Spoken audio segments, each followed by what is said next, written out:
आईपा यानी कि all India progressive politics association की ये कोशिश है कि पॉलिटिक्स को एक नई दशा और दिशा दे, क्योंकि बहुत ज़रूरी है कि जाति समीकरण या फिर जिसे हम कहते हैं कि धार्मिक राजनीति से उठकर हम बेहतर सोचें, हम विकास के मुद्दे उठाएं और विकास की तरफ अपने देश को लेकर जाएं। तभी बेहतर देश की कल्पना कर सकते हैं और बेहतर देश में हम रह सकते हैं। बहुत सारे ऐसे मुद्दे हैं जो उठाना बेहद ज़रूरी हैं और उसके लिए मुझे लगता है कि समाज के एक एक व्यक्ति को भागीदारी करनी पड़ेगी, ना सिर्फ पॉलिटिशियंस, ना सिर्फ राजनीतिज्ञ, बल्कि आम इंसान को भी उसमें अपनी भागीदारी दर्ज करानी होगी। इसलिए हम हर एपिसोड में कोशिश करेंगे कि ऐसे ही किसी इंसान को आपके सामने रूबरू कराएं ताकि कुछ सीखने को मिले और कुछ इंस्पिरेशनल बातें हम कर सकें। तो इसी कड़ी में आज हमारे साथ जुड़े हैं प्रोफेसर संजय सिंह जी। आपका बहुत बहुत स्वागत है। धन्यवाद धन्यवाद। सबसे पहले आपसे यही सवाल करूंगी कि कितने साल हो गए आपको इस प्रोफेशन में? एजुकेशन सेक्टर में लगभग 16 ईयर हो गए। उसके पहले मैं कॉरपोरेट सेक्टर, बैंकिंग सेक्टर में था। उसके पहले मीडिया और जर्नलिज्म के एरिया में था। फिलहाल मुझे एकेडमिक्स अच्छा लग रहा है और मुझे लगता है यही मेरा पैशन था जो मैं ढूंढ नहीं पा रहा था, लेकिन अब मिल गया है। तो मुझे लगता है इससे बेहतर प्रोफेशन और कोई हो ही नहीं सकता एक व्यक्ति के लिए। बिल्कुल, और जब आप अपने पैशन को प्रोफेशन बना लेते हैं ना, तो उससे बढ़िया बात हो ही नहीं सकती। लेकिन जैसा कि आपने बोला कि आप बैंकिंग सेक्टर में थे सर, बैंकिंग सेक्टर से आप मीडिया में गए। पहले बैंकिंग सेक्टर की बात करते हैं। जब भी आप कुछ पढ़ रहे होते हैं ना, तो पेरेंट्स के दिमाग में चलता है बैंक की नौकरी कर ले, अच्छी है। तो आपको ऐसा कुछ बोला गया कि बैंक की नौकरी कर ले? आपको भी लगा कि हाँ बैंक की अच्छी है, मैं क्यों जा रहा हूँ मीडिया में, या फिर मैं क्यों जा रहा हूँ प्रोफेसर बनने? ऐसा कुछ आपके पे भी दबाव था? नहीं, मेरे पेरेंट्स की तरफ से ऐसा कोई दबाव नहीं था, क्योंकि मेरे पेरेंट्स को ये बिल्कुल नहीं पता था कि कौन सा करियर चूज करना चाहिए, नहीं करना चाहिए। लेकिन जब मैं मध्य प्रदेश के एक छोटे से शहर से दिल्ली यूनिवर्सिटी पढ़ने आया, तो हाँ, एक मुझे लगा एक रैट रेस टाइप से चल रही है। एक सिविल सर्विस का एग्ज़ाम होता था, एक बीएसआरबी बैंकिंग सर्विस रिक्रूटमेंट बोर्ड होता था। या तो सिविल सर्विस में जाओ या बैंकिंग सेक्टर में जाओ। तो मैं भी सभी बच्चों की तरह एक तरह से एग्ज़ाम दिया सिविल सर्विस में। मेरा मेंस नहीं हुआ था, प्रीलिम हो गया था। उसी साल मेरा बैंक में हो गया, तो मैं चला गया। फिर मुझे लगा कि बैंक की नौकरी करते हुए एक तरह से 60 साल सुबह वही 8 बजे उठो, 8 बजे तक ऑफिस में काम करो। फिर जब आप सेटल हो गए एक सिटी में, तो दूसरी जगह आप का ट्रांसफ़र हो जाएगा। तो मुझे लगा अपनी कोई ज़िंदगी नहीं है, हम एक मशीन की तरह काम करते रहेंगे और कहीं सेटल नहीं हो पाएंगे, अपना कुछ क्रिएटिव नहीं कर पाएंगे। क्योंकि मैं जब पढ़ रहा था तभी से मेरा लिखने पढ़ने का शौक़ था। जैसे आपने कहा कि मैं बैंकिंग से पहले मीडिया में मैं काम करता था, तो और कई सारे मैगजीन्स और इन सब में काम करता था। तो एक पैशन था लिखने पढ़ने का और कुछ बोलने का, अपना शेयर करने का। तो मुझे लगा मैं इसके लिए नहीं बना हूँ शायद। तो 6 साल लगभग मैंने काम किया और उसके बाद मेरा नेट जेआरएफ पीएचडी हो गई थी। तो फिर मैं ट्राई किया और सौभाग्य से मुझे दिल्ली यूनिवर्सिटी मिल गया, तो मैं वापस चला आया बॉम्बे से। चलिए, अब एक दिलचस्प सवाल आपसे पूछती हूँ। मीडिया में आपने काम किया, आज के मीडिया को कैसे आंकते हैं?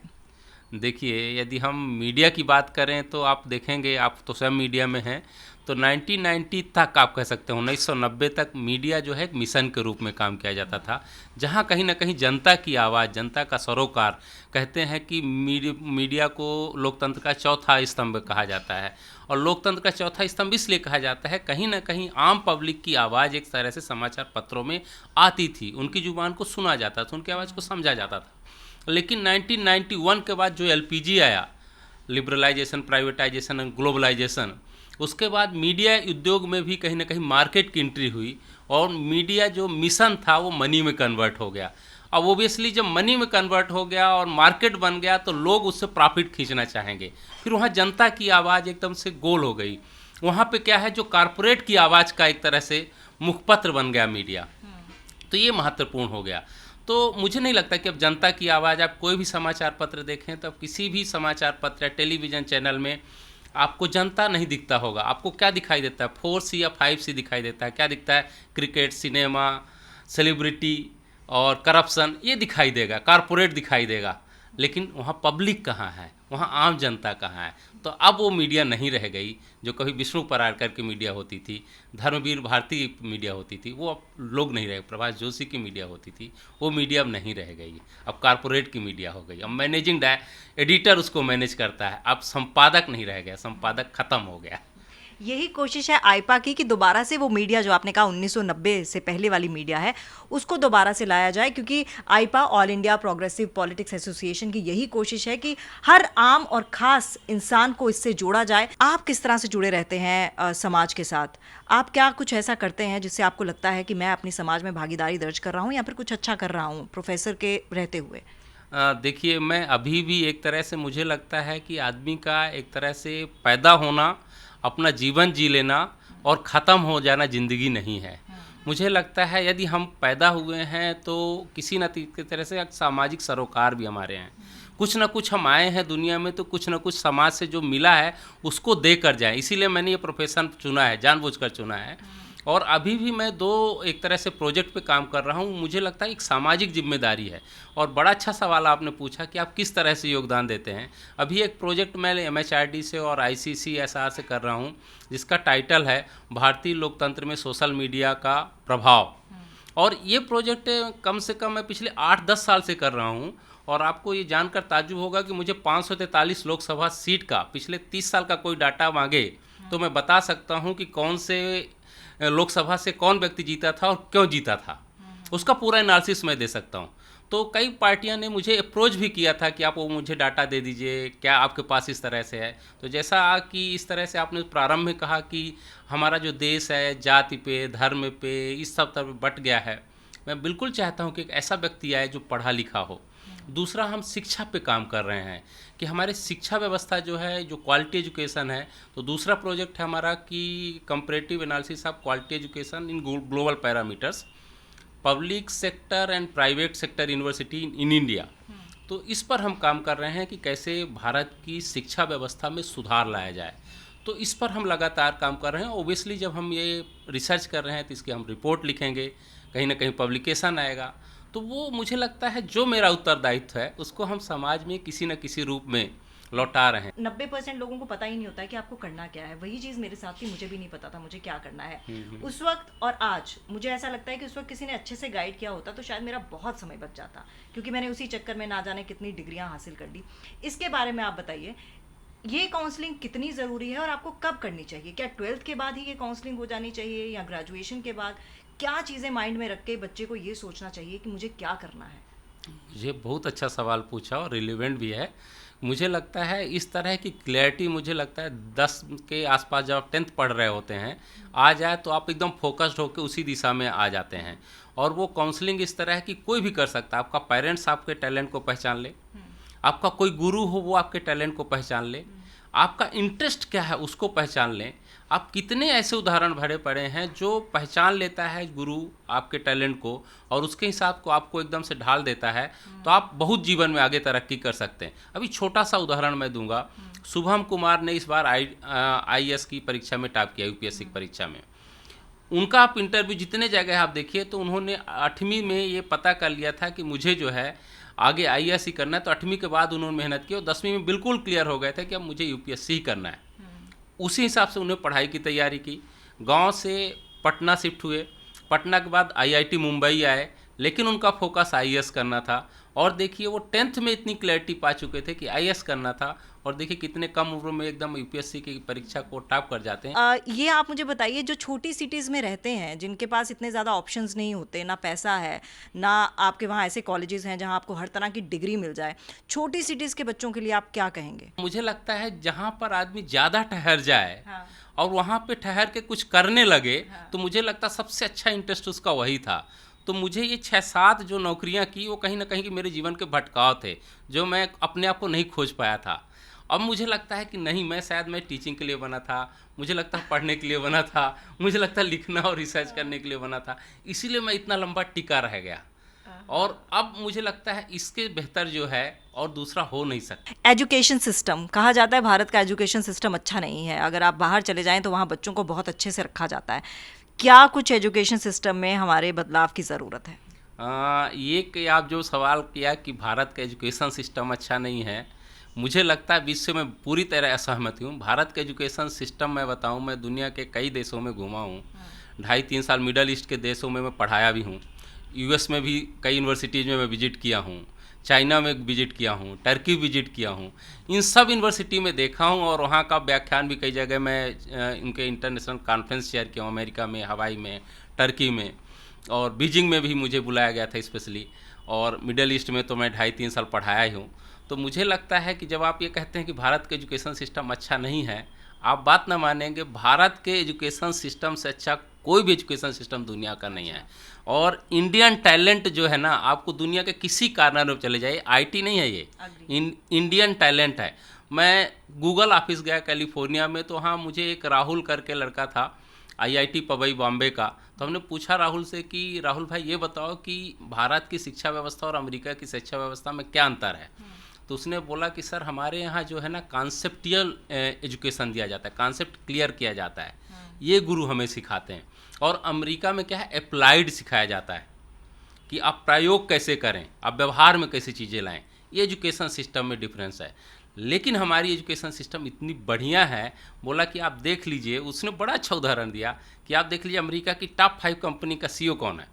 माइक्रोसॉफ्ट सत्या नडेला, गूगल सुंदर पिचाई, सिटी बैंक पंडित जी, हार्वर्ड का फिलासफी और इकोनॉमिक्स डिपार्टमेंट अमर्त्य सेन साहब, ऐसा उसने, पेप्सिको इंदिरा नूई, लगातार नाम जब गिना दिया तो हम बोले ऐसा क्यों। बोला कि अमेरिका के लोगों को यदि आप स्ट्रक्चर बना के दे देंगे तो बिल्डिंग तो बनाना आता है उनको, लेकिन वो स्ट्रक्चर बनेगा कैसे, कॉन्सेप्ट कैसे बनेगा, वो उनको बनाना नहीं आता। सॉफ्टवेयर में इसीलिए हम दुनिया में बादशाह हैं, क्योंकि हमारे गुरुओं ने जो फार्मूला बताए हैं, हमारे गुरुओं ने जो मैथमेटिक्स सिखाई है, हमारे गुरुओं ने एक तरह से कैसे सिद्धांत पर अप्लाई किया जा सकता है, वो जो सिखाया है, दुनिया का कोई भी गुरु नहीं सिखा सकता। और हम उस गुरुकुल प्रणाली के हैं। हमारे यहाँ शून्य से आविष्कार हुआ, जो जीरो से अस्तित्व से शुरू होता है और मिलीनियम तक जाता है, मतलब जिसका इन्फिनिटी तक जाता है, वो आर्यभट्ट ने सिखाया। दुनिया को एक तरह से पूरा जोड़ना किसने सिखाया, भारत ने सिखाया। तो भारत की शिक्षा व्यवस्था को कोई चैलेंज नहीं कर सकता। हाँ, ये है कि हम नकलची होते जा रहे हैं, हम भी वही पीपीटी कल्चर में जा रहे हैं, हम भी वही सेमेस्टर सिस्टम में जा रहे हैं। मुझे याद है जब हम पढ़ाई किए थे तो एनुअल मोड में पढ़े थे, तो हमें हमारे कुछ ऐसे गुरु होते थे, एक टॉपिक लेते थे और उनका 1-1 महीने तक चलता था टॉपिक। और अमेरिका के किसी भी यूनिवर्सिटी में, मैं पर्डू यूनिवर्सिटी से वहाँ एसोसिएट रहा, वहाँ क्या है, 13 वीक में क्लास होगी, 13 वीक का आपका पीपीटी बना के दे दिया जाएगा, हर वीक में क्या पढ़ाया जाएगा, आपको 10 पेज दे दिया गया, उसी में पढ़ लीजिए, उसी परीक्षा पास कर लीजिए। ये कोई कॉन्सेप्ट क्लियर होगा इससे? आप तो आइए, कॉपी कीजिए, पेस्ट कीजिए, ख़त्म हो जाइए, नंबर लेकर आ जाएंगे, लेकिन आपको ग्रेड मिल जाएगा। लेकिन दिमाग की जो बत्ती जलती है, जो कॉन्सेप्ट क्लियर होता है, उस एजुकेशन से नहीं हो सकता। तो मुझे लगता है हमारी शिक्षा व्यवस्था बहुत अच्छी थी। अब ये जो सैद्धांतिक पक्ष था, जो अवधारणात्मक चीज़ें थी, उसको व्यवहार में हैंड्स ऑन ट्रेनिंग में कैसे कन्वर्ट किया जाए। तो मुझे लगता है जो हमारे भूतपूर्व राष्ट्रपति महोदय थे माननीय एपीजे अब्दुल कलाम साहब, उनकी एक बड़ी अच्छी किताब है, आप लोग मौका मिले तो ज़रूर पढ़ें, विजन 2020, जिसके आधार पर स्किल डेवलपमेंट मिनिस्ट्री बनी हमारे यहाँ। तो उन्होंने कहा कि यदि हम, उस किताब में लिखा उन्होंने कि यदि हम भारत की इतनी जो जनसंख्या, हमारी जो स्ट्रेंथ है, जो एक तरह से 35 करोड़ हमारे युवा हैं, उनको हम स्किल दे दिए तो हमें लगता है हम पूरी दुनिया में छा जाएंगे, क्योंकि कॉन्सेप्ट तो है ही और स्किल साथ में दे दिए, व्यवहार सीख गए। तो जब दुनिया बूढ़ी हो रही है, हम यंग हो रहे हैं, तो स्किल देने के बाद हम पूरी दुनिया में लीड करेंगे। इसीलिए वो कहा था कि 2020 तक हम एक तरह से भारत जो है 40 तक विश्व गुरु बन जाएगा। उसके पीछे का कॉन्सेप्ट यही था। तो हमें लगता है कि आपकी ये जो थ्योरी है और इसको अप्लाइड फॉर्म में यदि हम पढ़ाना चालू कर दें तो सोने पे सुहागा हो जाएगा। मोबाइल में दुनिया बसती है, तो आप गांव-गांव में एक तरह से जो आप लोग बड़ा अच्छा काम कर रहे हैं, अवेयरनेस फैला रहे हैं, हर एक चीज़ों की जानकारी दे रहे हैं। तो इस माध्यम से यदि आपने इस अवेयरनेस पहुंचा दिया तो मुझे लगता है मतलब छोटे छोटे गांव में प्रतिभाओं भरी पड़ी, अपार प्रतिभाएं भरी पड़ी हैं, बस उनको उभार कर सामने लानी है, उनके तक संदेशा पहुंचाना है कि तुम्हारे अंदर ये है, तुम ये कर सकते हो, ये कर सकते हो, ये कर सकते हो। अपॉर्चुनिटी इतनी बिखरी पड़ी है, आप बात ना मानेंगे कि लोग अच्छे स्किल्ड वर्कर नहीं मिल रहे हैं। मैं कई इंडस्ट्री में जाता हूँ, सब लोग बोलते हैं भैया जो है बिल्कुल अच्छा बंदा नहीं मिल रहा मुझे काम वाला। भीड़ तो बहुत मिल रही है लेकिन काम का इसमें एक भी नहीं है। इसीलिए जब कहीं नौकरियों की आती है, सीट होती हैं 300, आएंगे 30 लाख, और जब उसमें सिलेक्शन करना होता है, हम भी कई इंटरव्यू बोर्ड में बैठते हैं कि 500 भीड़ में 5 लोगों को सेलेक्ट करना बड़ा मुश्किल हो जाता है, क्योंकि जो हम अपेक्षा रखते हैं वो मिलते ही नहीं है। क्योंकि उनके अंदर टैलेंट नहीं, स्किल नहीं है। तो इसीलिए मुझे लगता है शिक्षा के साथ साथ स्किल को जब हम डेवलप किए जाएंगे तो एक तरह से जो हमारी अपेक्षाएं हैं और विश्व गुरु बनने की एक तरह से जो सपना है वो ही पूरा हो जाएगा। बहुत अच्छी बात कही आपने, शिक्षा के साथ स्किल का भी बहुत इम्पॉर्टेंट रोल है। अच्छा, अगर एक शिक्षक पॉलिटिक्स में आ जाए तो वो पॉलिटिक्स को कितना बदल सकता है? जैसे कि हमारा मिशन है कि एक प्रोग्रेसिव पॉलिटिक्स की तरफ जाना, उन्नति, विकास, इनकी बातें करना बजाय जाति धर्म की बात करना, कितना बदल सकता है एक शिक्षक? देखिए, मुझे लगता है एक शिक्षक का काम एडवाइज़र का बहुत बड़ा होता है। आप पूरे इतिहास में आप देखिए तो चाणक्य से बड़ा एडवाइज़र मुझे लगता है कोई नहीं दिखता। एक सामान्य से लड़के को एकदम से वहाँ सम्राट चंद्रगुप्त बना देते हैं। तो शिक्षक का काम जानता है कि कहाँ पर किसको कैसे यूज किया जाता है। उसके पास नॉलेज भी होता है, व्यवहार भी होता है। क्योंकि मुझे लगता है एक अच्छा गुरु वो नहीं होता कि जो जाके तुम यहाँ बैठो, यहाँ खड़े रहो, वो शिक्षक नहीं मानता मैं। या कि जो एक टीचर होता है जो किताब पढ़ता है और स्वयं किताब जाके बाँच देता है क्लास में, वो भी शिक्षक नहीं मानता। मैं बोलता हूँ गुरु को ढूंढना जरूरी है, मेंटोर को ढूंढना जरूरी है। और मेंटोर चाणक्य में जो छुपा था, यदि मुझे लगता है ऐसे शिक्षक यदि आप जाते हैं इस तरह की राजनीतिक व्यवस्था में, उनसे ज़रूर परिवर्तन आएगा। क्योंकि वो जानते हैं कि कहाँ पर कितना पुश देने से क्या निकल कर आएगा। तो वो यदि लोग ऐसे जाएंगे तो एक तो कहीं ना कहीं एक होता है कि जब आप गुरु गोविंद दो खड़े काके लागू पाऊँ, बलिहारी गुरु आपकी गोविंद दियो बताए। तो गुरु जानता है कि हमारे भीतर एक, यदि हम गुरु की रोल में हैं, भूमिका में हैं, तो हमारी एक कुछ नैतिक जिम्मेदारी भी है। और उस नैतिकता के साथ यदि मुझे लगता है वो किसी न किसी मिशन पे जाता है, चाहे राजनीतिक व्यवस्था के भी मिशन में जाता है, बदलाव के मिशन में जाता है, तो उसका जो स्किल है, जो ज्ञान है और व्यवहार के साथ आगे लगेगा, तो मुझे लगता है एक नई दिशा तो ज़रूर एक शिक्षक पूरी व्यवस्था को दे सकता है। मुझे लगता है ऐसे लोगों को सामने आना चाहिए और ज़रूर आना चाहिए।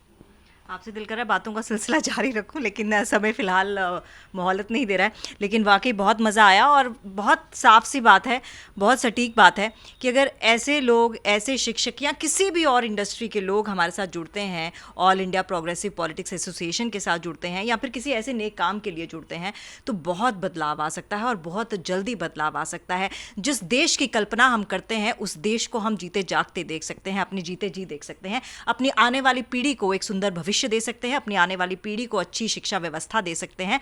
और हम चाहते हैं कि देश इसी तरह आगे बढ़े, आम हो या खास, हर किसी के लिए हर तरह की अपॉर्चुनिटी हो।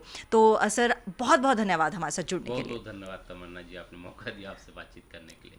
बहुत बहुत धन्यवाद। तो चलिए, अगली कड़ी में फिर आपसे मुलाकात होगी। तब तक के लिए मुझे दीजिए इजाजत। अपना ख्याल रखिएगा।